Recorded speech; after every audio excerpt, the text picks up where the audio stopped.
BNP মহাসচিব মির্জা ফখরুল ইসলাম আলমগীর বলেছেন, proportional representation PR পদ্ধতি নিয়ে আন্দোলনের মূল উদ্দেশ্য হচ্ছে জাতীয় নির্বাচন বিলম্বিত করা।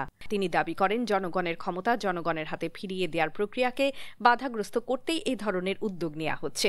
রোববার 12 অক্টোবর দুপুরে ঢাকা রিপোর্টার্স ইউনিটি মিলনায়তনে এক আলোচনা সভায় তিনি এ মন্তব্য করেন।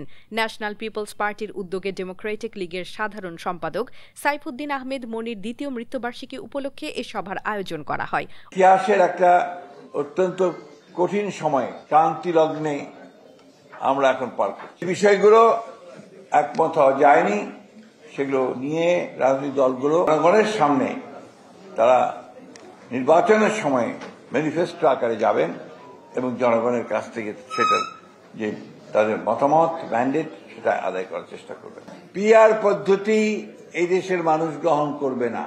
অন্যদিকে দেশে চিকিৎসক সংকট নিরসনে 48তম বিশেষ বিসিএসে উত্তীর্ণ হলেও এখনও নিয়োগ না পাওয়া প্রায় 2000 চিকিৎসকের দ্রুত নিয়োগের দাবি উঠেছে।